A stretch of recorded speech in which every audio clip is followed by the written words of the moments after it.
Okay. So Hare Krishna, everyone. So today is chapter 15. Okay, Purushottama Yoga. Purushottama Yoga, Yoga of the Supreme Person. So we are in the Dhyana Yoga section, right? The chapter 15. So let us pay our obeisance to Sri Radha Radha Govinda. Hare Krishna.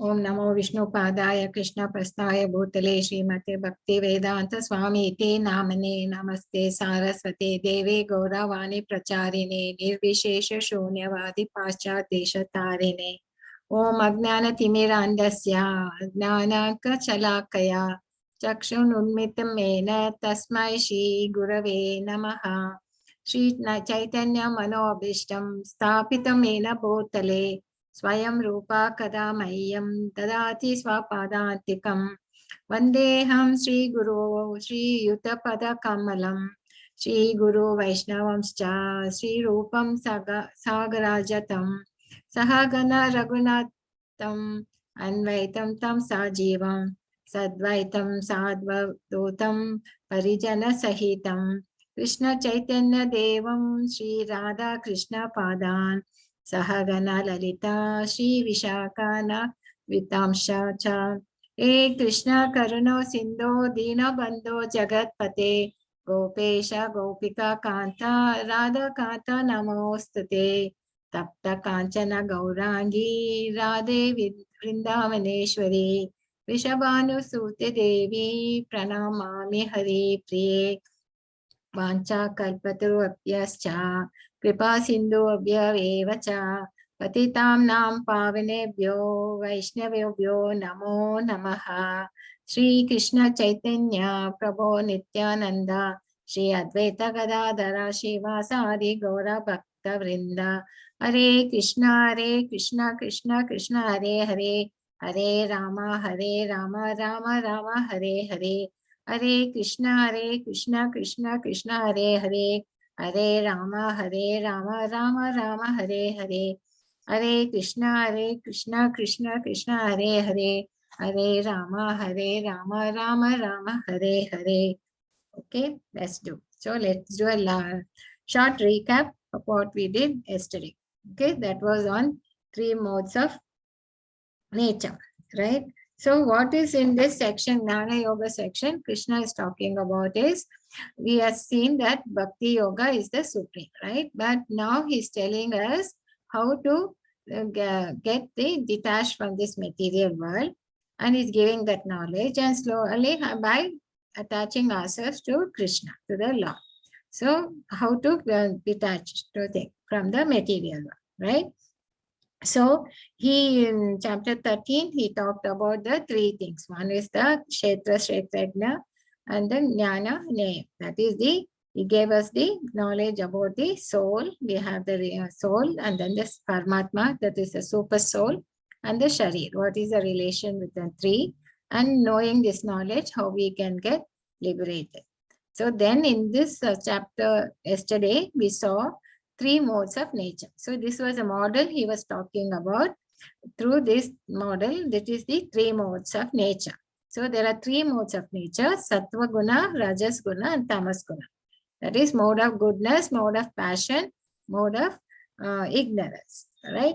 And this is something very easy to understand, even to think, because this is our moods. Like, sometimes we will be in the mode of goodness, sometimes we will be very energetic, Rajas, sometimes we are in tamas, depending upon the situations in what we deal with, right? But here he suggests us about to be in the mode of goodness. Okay, then there is always a race for the prominence. There is sometimes some goodness will be more prominent, sometimes tamas would be more prominent, sometimes rajas guna. Okay, then he's talking about the characteristics and what happens in these actions when we do. That is, if we are in the mode of goodness, we'll be more peaceful, virtuous, and satisfied. Whereas if in the mode of rajas, because we have unlimited desires, and also we'll be more anxious and hankering for it, and we'll be working very hard to fulfill our desires. So finally we end up with grief. It will be more anxiety, dukkha. So that's what he says by the action in the rajas, whereas in tamas you are so indifferent. You are not, don't want to take any decision, don't want to act upon it, and more of it to be sinful. So there you will be most of madness, foolish, and you'll be in the ignorant mode, right? But what happens to them in the death? So most of the mode of goodness, people who are mostly in that, they will go to higher planets. Whereas if you are in the mode of passion, you will be in this Bhuloka, and the mode of tamas gunam, you will be in the lower planets. That's what he says. So how do you get purification from the modes? So we looked at that. And then we live in the goodness and connect everything to Krishna, and we should engage ourselves in direct bhakti yoga. That's why we'll be Purish and try to elevate ourselves from the mode of tamas and rajas guna to be sattva guna. And also another problem with sattva guna is that we become in a very comfort zone, because the happiness we get stuck with that. We don't go beyond that. To go jignasu, we don't go beyond that in search of the super soul. So we need to go beyond our mode of goodness also, so that we can achieve our liberation and free from this cycle of birth and death. So he talked about these modes of nature, and that's how he can, once you understand our nature, then we can work on it, isn't it? So that's what we saw in the last chapter. And what is he going to talk here? Here he is again talking about the getting detached from the material world. It's the same thing. But here what he is using is another model. He is using a uprooted tree. So he is using a banyan tree which is uprooted. I mean, there's a reflection in the water. And he is talking about that. Reflection, actually, the material world is like a reflection of the spiritual world. We have everything in whatever is there in spiritual world, we have it here, but it's all perverted and it's all thing. So then he talks about the transmigration, going from one body to the other. We look at that and how Krishna is the maintainer. Knowing him as the maintainer, we should have a profound sense of gratitude and humility, because he is the one who is giving everything to us and without being asked, and he has unconditional love. So we should be devotional service. And then he talks about the Vedanta Sutra. So here he is comes to the Vedas also, he is saying. So Vedeschai sarvai aham eva vedyo tehi guhya tamam shastra. So he is Vedeschai. So he is Vedas also. Sri Bhagavan uvacha urdvam moolam adha sakam aswatam prahuravyayam chandamsi yasya parnani yastam veda sa veda ved. So Arnav, you can read. The translation is here in this picture. The Supreme Personality. The Supreme Personality of Godhead said, it is said that there is an imperishable banyan tree that has its roots upwards and its branches down, and whose leaves are the Vedic hymns. One who knows this tree is the knower of Vedas. So what is he talking here? He is talking about the banyan tree. So this banyan tree which you look here, it has got its roots up, and its roots are coming from the topmost part. And here we can see the Brahmaloka. Then you can see our Durga Devi, then Ganapati, then Skanda, and Saraswati, and so and all. Indra and all that. It's an upside. Okay, this is just an analogy which is used by Krishna to say about the spiritual world. Here, what does he say? Here, and the branches are all going down. Okay, it's all going down, and it's a very complicated tree, and we don't know where it starts or where it ends. And here, all the leaves and all, it is like Vedic hymns, and the fruits are all the fruits are all like economic development, religiosity, and the sense gratification. And you see pious activities are all the one who are going, the pious activities are going up, whereas impious people who are in impious activities are all going down. And there are sons of objects. Okay. So this is like a tree, uprighted tree. So what is it? Where do we see such a tree? It would be in a reflection. If there's a water in the river side, so we see here, if there's a river side, and then it will be reflected, the tree will be reflected on the water, isn't it? See, there's a tree here, and the tree, when it gets reflected, it will be something like this. That is, its roots is somewhere up, and the branches are all below here. And where is this? Is the spiritual world, and this is what is the reflection, is what he says is a material. What he means is that, see, when you have when you see an image in the mirror, that means there is some person or some object in front of it, isn't it? When you see a reflection in the mirror, it shows that there is something real on the other side, isn't it? Just like that, when you see the material world is a reflection, means there must be something in reality in above that. That is the spiritual world. So reflection, it indicates there is something reality. Okay, actually it's only analogy which is used for explaining the existence of a spiritual world. Okay, and what is the demarcation? It's the desires, because the living entity desired to enjoy the lord over the spiritual. He wants to be the boss and he wants to enjoy himself. So the Lord has created this material world. So he has come from the spiritual world towards the material. That is because of our desire. Because the desire is the one which has pulled us from the spiritual world to this material. And what happened when we have come here? We got conditioned by the modes of nature and we forgot our identity. That is, we were part and parcel of Krishna, the Supreme Lord.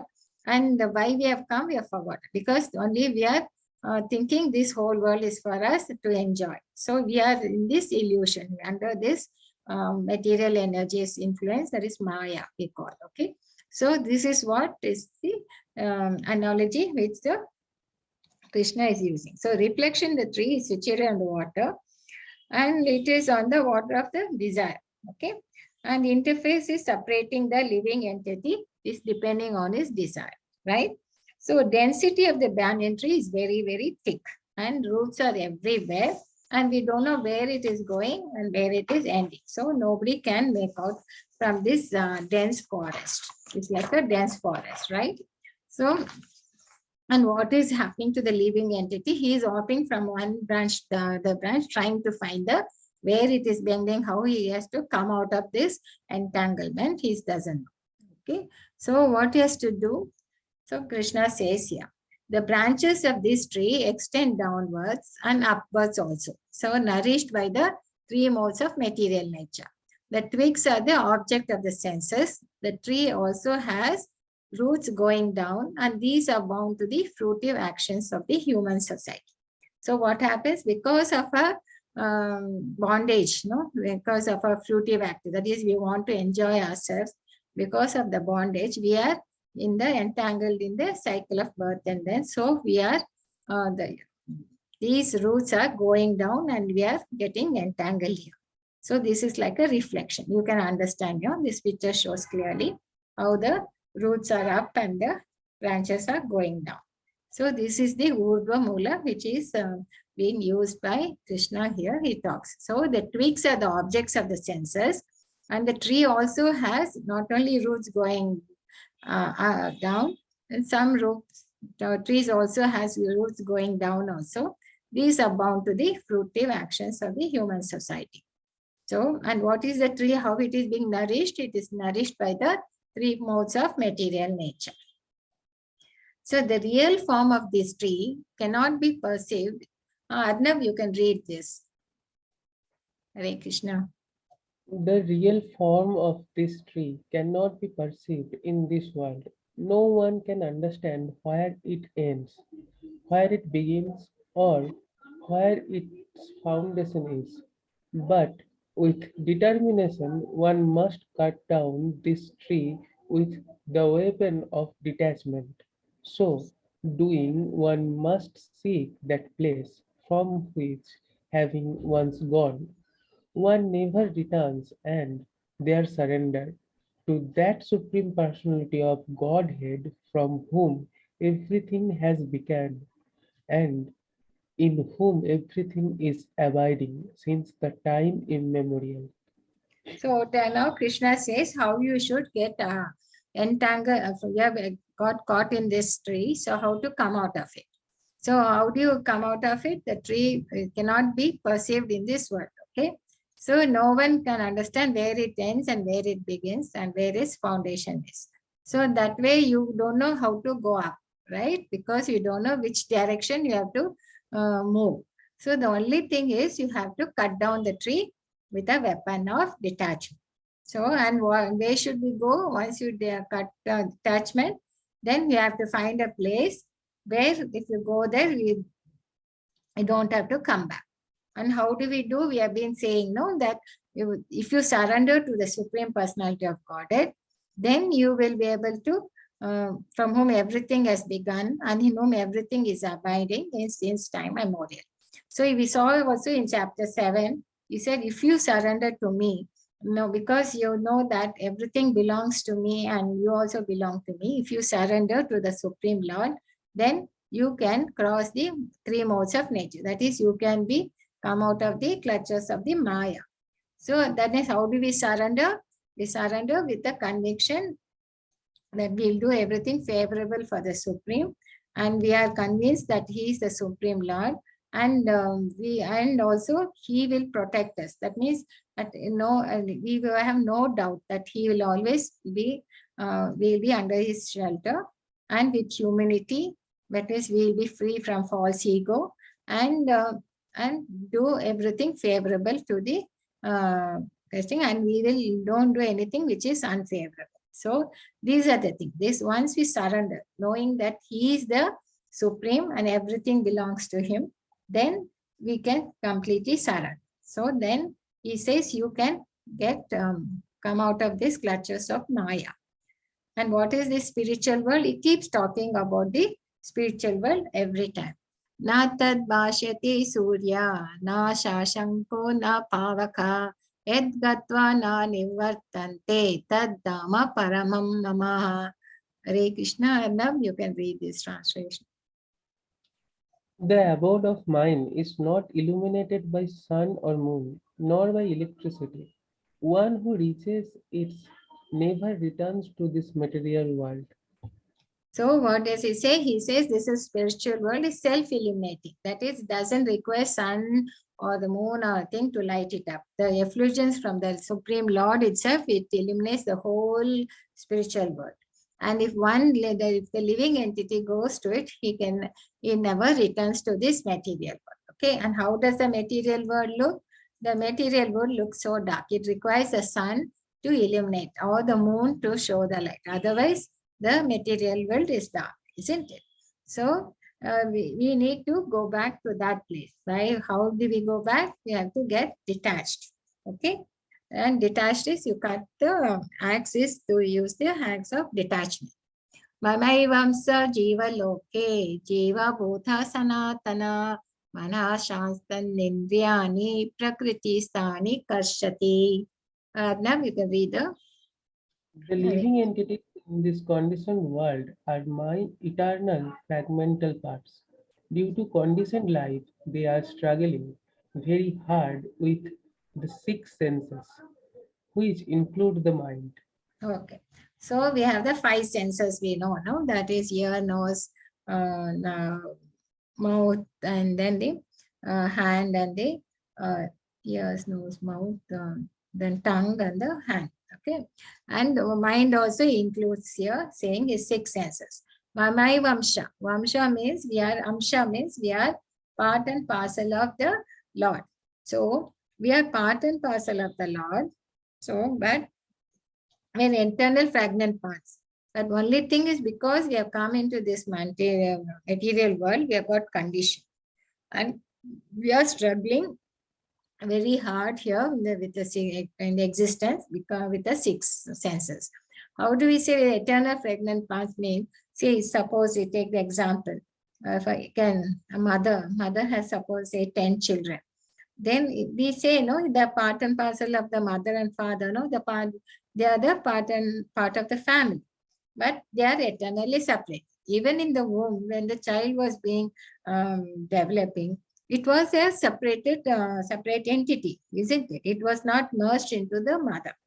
If we say that we get merged into the Lord, that doesn't make any sense, right? That normally impersonalists, they think that once we get liberated, we merge into the Brahma Jyoti. It's not true. It doesn't make sense because we are part and parcel of the Lord. We are an individual entity. It clearly shows here. It clearly says, Krishna says here. So, and why we are struggling for existence? Because there are three kinds of miseries. I mean, one is the miseries from the Adi Daiva, from the nature. Adi Bhuta is from the other living entities. And Adi Atma, that is through our own mind and body. Body will get disease and all that. No, mind also, we get depression and everything. So that kind of miseries also we have. So three kind of miseries where all living entities are subjected. And we are entangled in this material world through this cycle of death and birth, right? And why? Because of our six senses. And we are getting trapped. And we forgot our existence, thinking we forgot that that we lost our connection with the Lord. Because of that, we have struggling in this material world. Okay. Yeah. So that we need, once we read. And shariram yad avapnoti yad chapi ukramat shirvaha gritva itani samyati vayor gandan ivashayat. Meaning, you can say translation. Hare Krishna. A living entity in the material world carries his different conception of life form on one body to another. As So the now, air carries, okay, sorry. as the air carries the aromas, right? So now he talks again about the transmigration, and the transmigration from one body to the another body. And as I said earlier, no, we have three things. That is, we have the gross body, subtle body is the mind, false ego and intelligence, and our soul, right? So when the soul goes from another body, it carries a subtle body. The subtle body is the false ego, mind, and the intelligence. So he says that when we transmigrate from one to the other, we carry our desires. Whatever we had the desires in this material world, we carry that to when we go to the other body. It's like, when the air goes through the wind is blowing in the rose garden. So when it comes, when we pass that, we find that air will having that scent of the flowers, right? Then we can understand, oh, the wind has gone over the rose garden, so only it is smelling nice. Otherwise, if the wind is blowing over uh, not a nice place, we'll get the ganda. No, we're going to get a dirty place.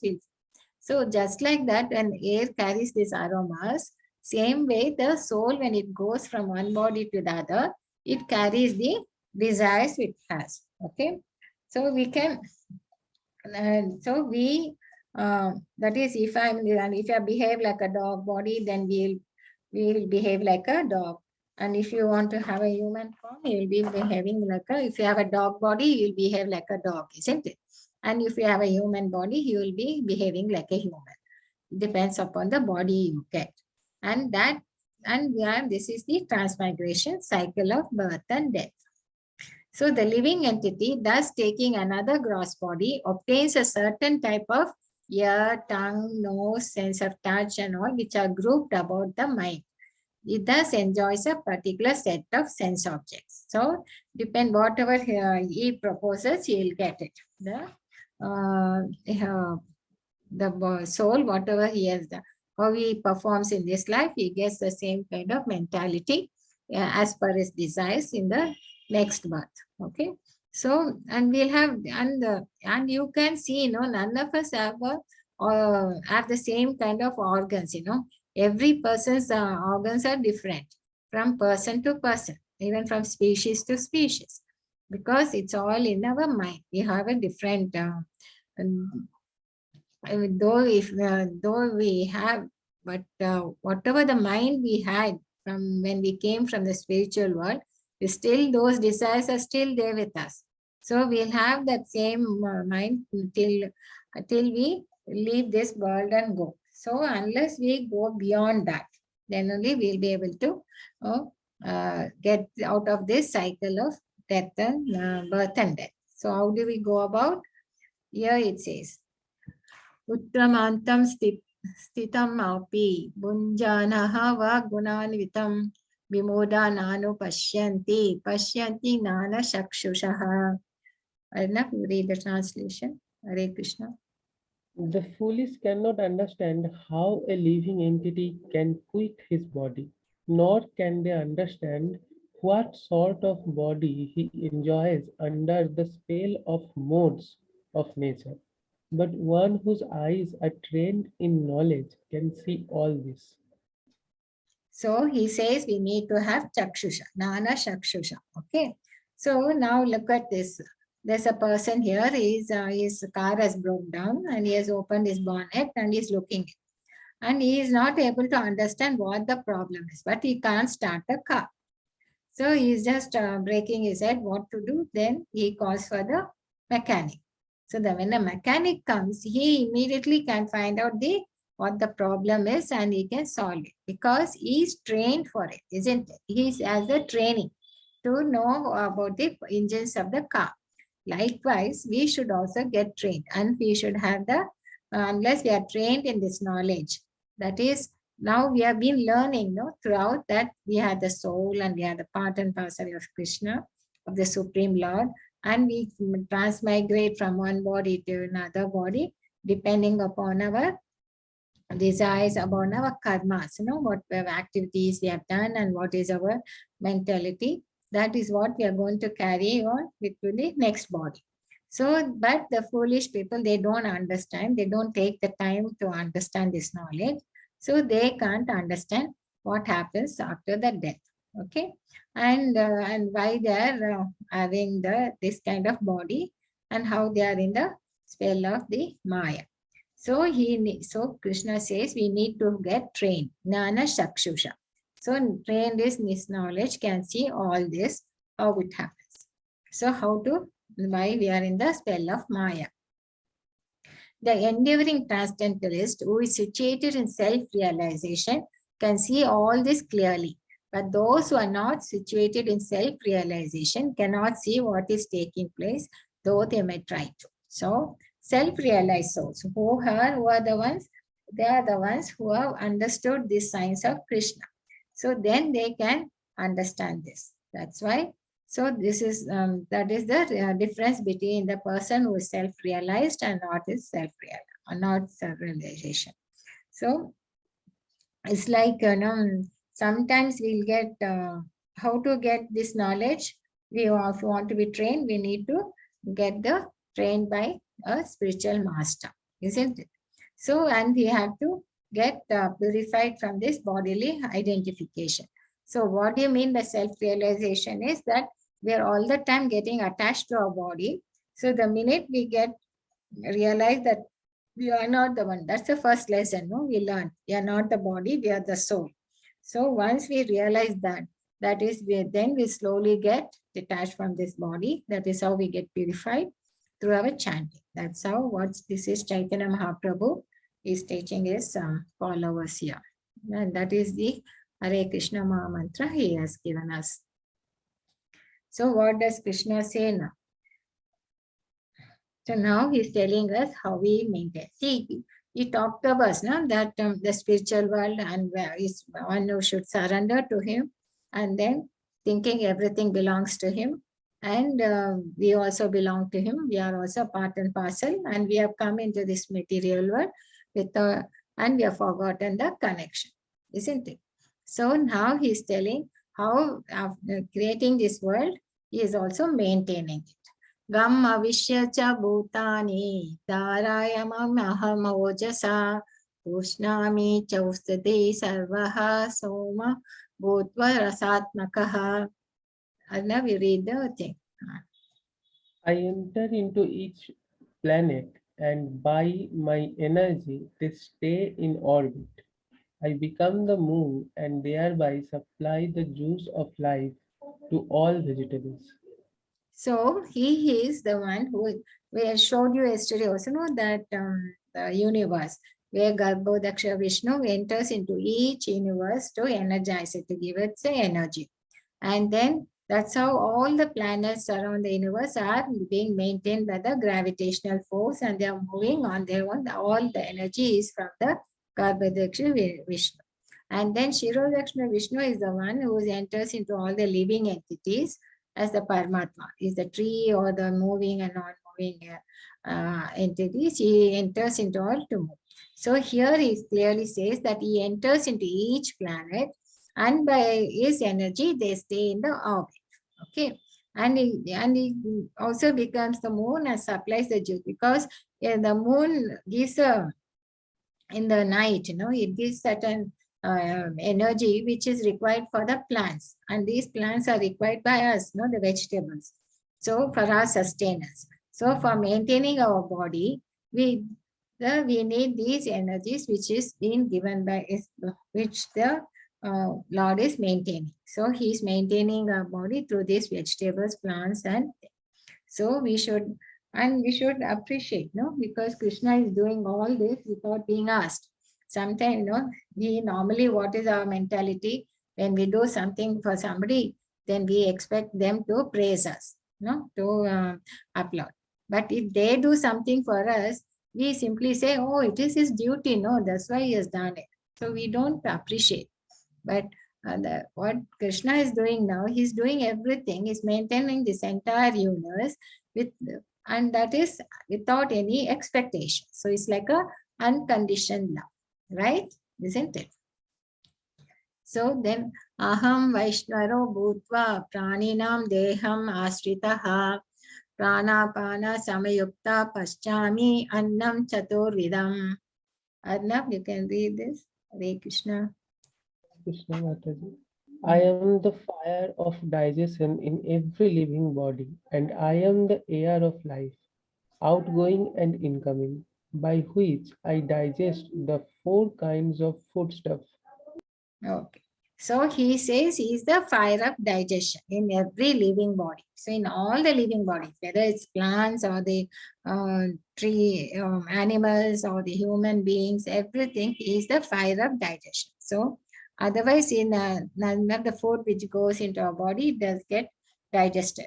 Okay, and also is the air in the life. Once there's no prana in the body, then actually when the body, it'll be light, it will float on the water. Once the Atma leaves, then the body will sink into the water, in the river. It doesn't float. So without with Atma, it is lighter. So he says, he is the prana. He is the prana, the outgoing life thing. So, but, and also he says it digests the four kinds of food stuff. What are the four kinds of food stuff? Some foods we chew and eat, some we swallow, some we suck, some we lick, isn't it? So like water, we swallow, we don't chew it, isn't it? Liquids. And whereas the hard stuff, so there are four kinds of foodstuffs which are taken by the living entity, and he is the digestive force in the fire of digestion.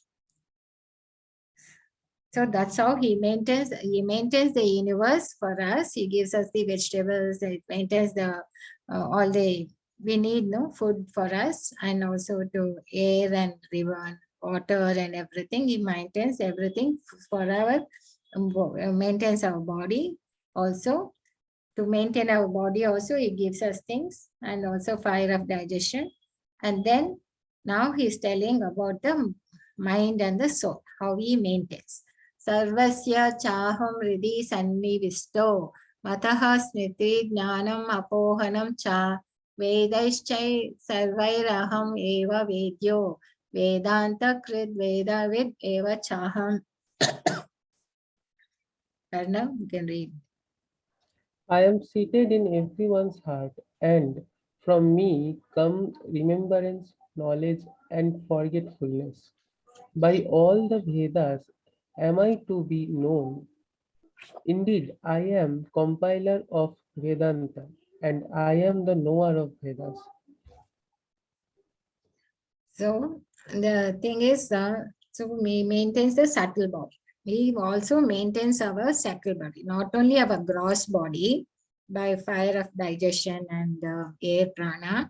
He is also maintaining our subtle body. How he does it? He is in our every heart. No, he is the Paramatma in all of us heart. Okay. So he gives us remembrance, knowledge, and forgetfulness also. He gives that. That's how we are able to maintain our buddhi. Okay. And also by soul, how he does? By the Vedas. He gives us the Vedas. So he says, Vedaische Sarvair Haham. He is the, by all Vedas, I am to be known. I am the compiler of Vedanta and I am the knower of the Vedas. So he is Veda himself and the compiler and knower of Vedas. So that's how he maintains our mind and the soul. So now he continues to say, so these are the knowledge he's giving us. And now he talks about two kinds of living entities. There are two classes of beings, the fallible and the infallible. In the material world, every entity is fallible, and in the spiritual world, every entity is called infallible. What does it mean is, because fallible means we get attached to this bondage in the material world. Whereas in the spiritual world, once he goes there, he is the eternal and he doesn't fall down. He doesn't come back to the material world.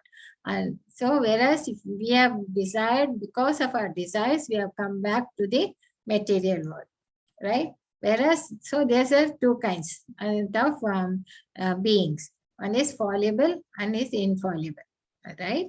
And they are in the spiritual world and eternal, whereas we are in the material world, caught in the cycle of birth, cycle, death, disease, and the old age. We are caught in that. So this is fallible beings and the infallible beings. They are all individual entities. But besides these two, there is a greatest living personality, the Lord himself. So he is beyond that. He is everything. He is the one who has entered to these worlds and is maintaining them. So we have the Supreme Lord, who is the beyond the for these two entities, right? He is the Supreme Personality of God. So the Prusnium cult of Godhead is now here establishing his supremacy. Okay, so he is the one who is beyond everything, and he is the one who is controlling, maintaining, annihilating everything. Everything is emanated from him, and everything is sustaining by him and is maintaining. So that is the personality of Godhead. So he is that. And Esmat Kasharam Atito Ham Aksharadapi Sryottamaha Atosmi Loke Veda Cha Pratihita Purushottamaha. Very good. Because I am transcendental, beyond both the fallible and the infallible, and because I am the greatest, I am celebrated both in the world and in the Vedas as that supreme person. So he is now the Purushottama. Okay, he is the transcendental and he is beyond both fallible and infallible. And also he is the greatest, and I am the greatest. I am celebrated both in the world and the Vedas as the supreme person. Okay, and here what is the scene we are showing here is, I don't know if you have heard about it in Krishna, no, when he was here. When he was playing with the cowherd boys, Lord Brahma was surprised how this small boy can be our supreme person. How he could be our Purushottama. How he is such a small and he's behaving like the children, and how he could be. So one day he takes away all the children and they make them disappear. So when Sri Krishna goes in search of his friends, he doesn't find them. Even the cows also he doesn't find. So then he realizes what Brahma has done. So what he does is, but he has to go home, no, back to the Vrindavan. So he can't go alone. So he creates again all those cowherd boys, and he enters into everyone, even the cows and the calves and everything, and they go back to Vrindavan. The family, the parents don't understand. They don't know the difference. They think their children have come back from the forest. Okay. And then Brahma will think he has done it, he has put them to sleep. And then just for a second, and then he comes back to see all are there in the world. He can't understand, but here they are sleeping, but the same boys are there in the world. Then only he realizes that he is seeing Krishna, Paramatma, Krishna in all the being, in all the children.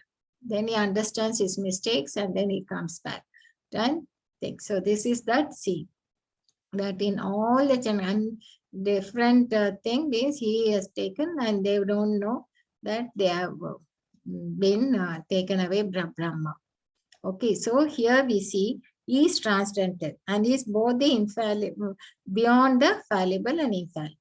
And he is the greatest. So he is the Purushottama and he is in the, and it is accepted in the world as well as in the Vedas. So you see all the devatas are all praying to the Supreme Lord. He is the one supreme controller, supreme personality of Godhead. Unique position of Purushottama he is establishing here in this chapter. And here we see Brahma, Lord Brahma meditating on the Supreme Lord Krishna. And also here Lord Shiva is telling about the Bhagavatam to Goddess Parvati. So, and they both know that Krishna is the Supreme Personality of Godhead. So, what now we think? Yo yam evam asamutto janati purushottamam sa sarva vid bhajati mam sarva bhavena bharata. Arnab, you can read.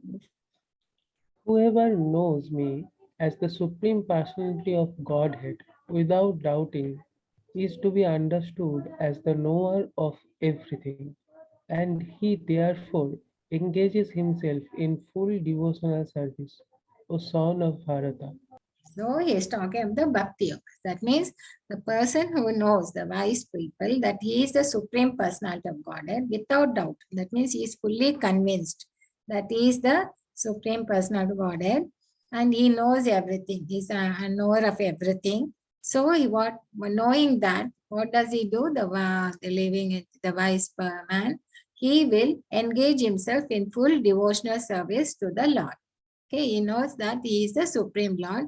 So he is doing full devotional service. That is Bhakti Yoga.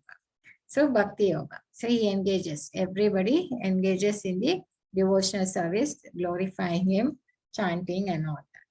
So now finally he concludes. It's a very short chapter. Now he concludes that this is the most confidential part of the Vedic scriptures, O sinless one. And it is disclosed now by me. Whoever understands this will become wise and his endeavors will know perfection. So we should be aware of our situation now. Now, what he says, Vedas he has given us, the Vedic manuals for us to how to live in this world, how to perform, fulfill our desires, and then to go back to him is given in the Vedas. But sometimes we get stuck with the Karma Kanda section itself, and we just be doing the rituals and getting comforted by the material benefits we get by the rituals. So we don't go beyond that. Actually, it is said even in the Vedic scriptures that it is disclosed that he is the Supreme Lord. So it is there, but we have not understood. Only we be serious and take the help of the spiritual master, we can understand that the Vedic scriptures, it is disclosed that he is the Supreme Lord. So if we understand this, then we will become wise and his endeavor will know perfection. So this is the Confucian part of the Vedas is being told by us. This is the essence. So what we saw, that we are living entities are in the material world because of our choice, we have a desire, we have come here and we forgot a connection and we are stuck in the material world. But there are beings in the spiritual world who are individual and they're all the time eternally doing devotional service to the Lord. And beyond the infallible and fallible, he is the Lord, the Supreme Being, he is the Purushottama.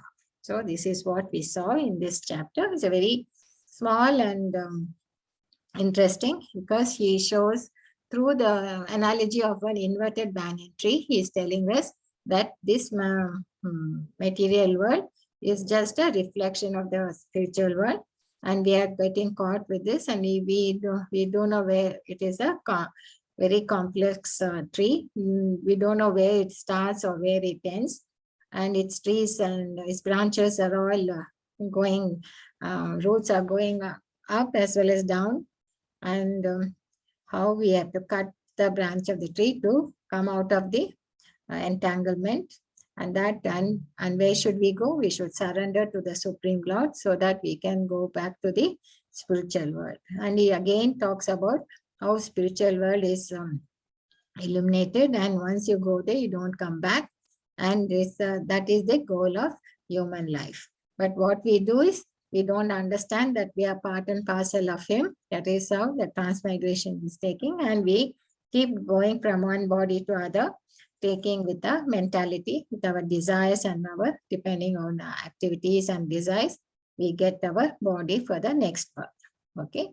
And then he says how he is the maintainer. So not only he has created this material world, he's maintaining it. And he's maintaining the whole universe. That's how we are getting the air, we are getting the moonlight, sunlight, for all the vegetation, which is the growth is required for our body sustenances. And not only by that, he's also the fire of digestion, and digesting the food stuff we have, and the prana, which is needs for breathing. So that's how he maintains our body. And how he maintains our mind is through our intelligence, by giving us the buddhi, forgetfulness, and the knowledge. Then he maintains the soul by telling through the Vedas. Vedaichai Sarva, he is the soul. And then the summary of Vedas and Vedanta, and there he says he is the Supreme Purushottama. He is beyond the fallible and infallible. So we saw the Chatusloka in 10th chapter, where he says one who has, knows the relationship that he is the everything, then we surrender and do devotional service.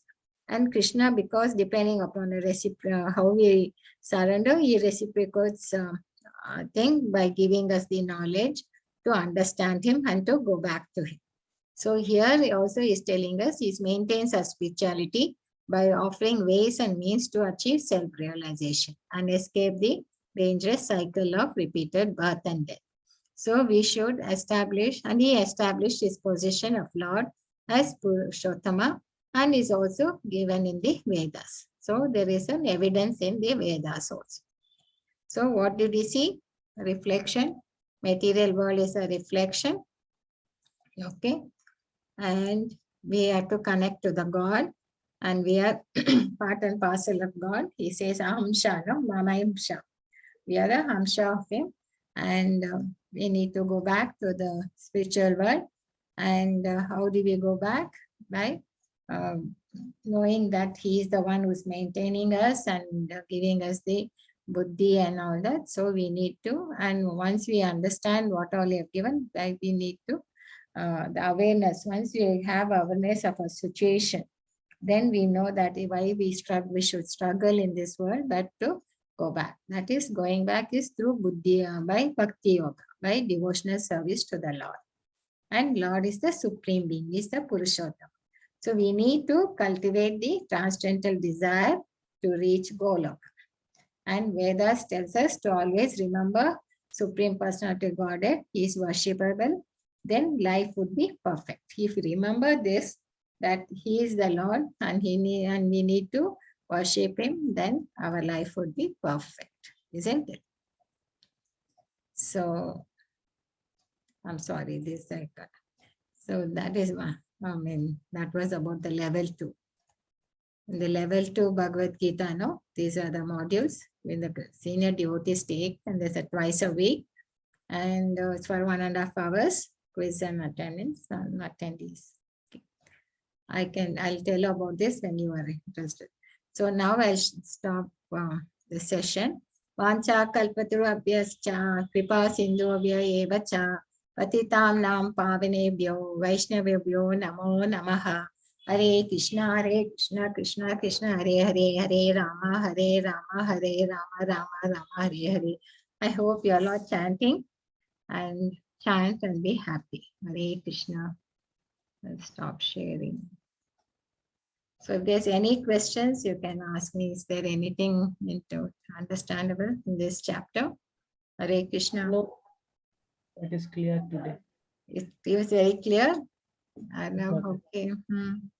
Sri Lakshmi. In Yes. the previous chapter, I don't know which number of chapter, there is a line like Arjuna was astonished and standing in the end by his hair upward. I don't get that line. Can you repeat it? Arnab, I didn't get. Hare Krishna. Mataji, just 2 minutes. I'll be finding that line. 1-2 minutes. Hare Krishna, Preeti. Nothing. Have a question? Bhavya Shri. It's clear, Sri Lakshmi. Thank you. Hare Krishna. Hare Krishna, Shiva Teja. Hare Krishna. You have any questions today, Prabhuji? No, Mataji. No, you are able to do the quiz. Hare Krishna. Mataji. Okay, good. So,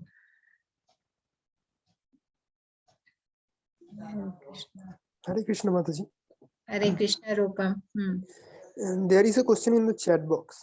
Okay, let me see what is the question. I did see.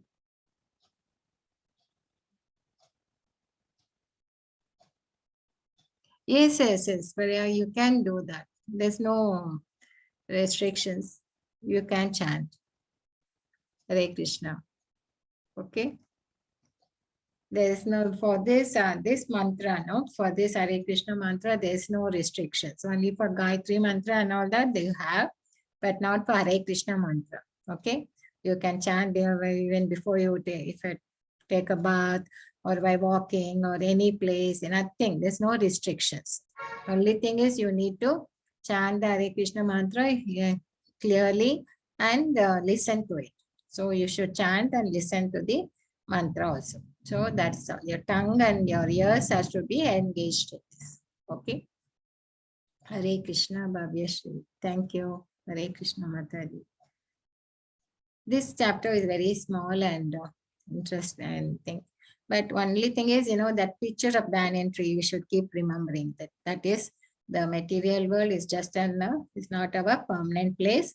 And we are trying to make it as a permanent, trying to make it permanent. No, like it's like, we go to a hotel room and then we paint the room, we change the furnishings, we change the furniture, then you put our family photos and all that. Actually, it's a hotel room is just a temporary place, right? It's not your real house, but we are trying to make it permanent, isn't it? It's like a funny thing. Same way, we are in this material world. We don't know that it's just a temporary, and death can come anytime.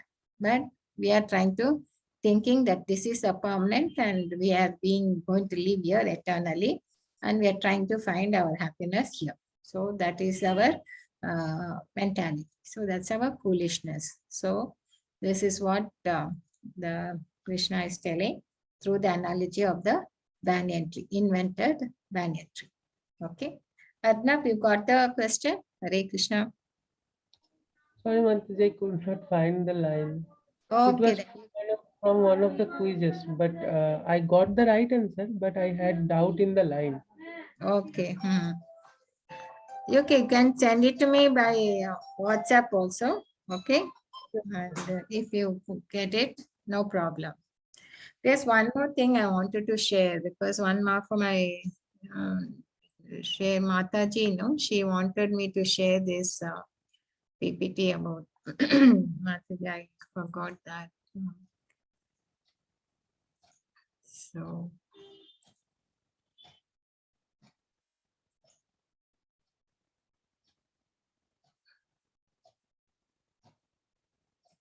okay. So she wanted me to share this PPT. So this is of course, this is our founder Acharya, Jayapataka Swami Maharaj, and then our Guru Namanishta Das, our thing. So this is the not from January 3rd. It's going to start from February. There's a new batch for children, and she wanted she's giving an overview of this children program, And we have this program for the kids, that is from 6 to 10 years and 11 to 15 years. And they mainly will be focusing on sloka recitation, and there will be activities like art work, storytelling, quiz, and of course free certificate. And this program is now in different languages: English, Hindi, Kannada, Tamil, Telugu, Malayalam, Tulu, Bengali, Odia, Marathi thing. And like this youth batch, we have, but here the timings are different: 6 a.m., 4 p.m., 5 p.m., 7 p.m., and 9 p.m. 6 a.m. means it's not for the Indian, for the other countries, they can, depending on their timings, they can join. That is why we have kept for kids even at 6 a.m., 4 p.m. thing, so that from other countries also they can join, right? So these are the teachers who are in there. And these are the artworks they have done, from the previous batches. So, and there has a competition, and they also write stories about Krishna. And Ekadashi, they chant the slokas from the Bhagavad Gita. And on Janmashtami day, there'll be competition, fancy dress competition, sloka recitation competition, then Krishna bhajan. Okay. And they come with a fancy dress. So very nicely they participate, and they have a Sunday school also for the kids who have done. And this is in. Okay. So Hare Krishna. So she wanted me to share this with your friends, if you all about this kids thing. And so if anyone is even this next batch will start in February. I don't know the time, the date when it starts. If you are liking this program, you can always recommend them, and it's up to them to join, register for this course or not. Okay. And once again, I would like you all to give your feedback. It would be useful to me. That is the thing. By how do you find what was your perception of Bhagavad Gita? What you were thinking about it, and what is it you think about it now? So I'd like to have your perception. How do you find it, Bhagavad Gita today? Okay. So if there's any other question, if nothing, then we can stop this. Hare Krishna. Hare Krishna Mataji, thank you. Thank you. Hare Krishna, everybody. So tomorrow we'll see. Thank you very much. I'll end this session. Hare Krishna Mataji. Hare Krishna Rupam, Hare Krishna Archana Mataji for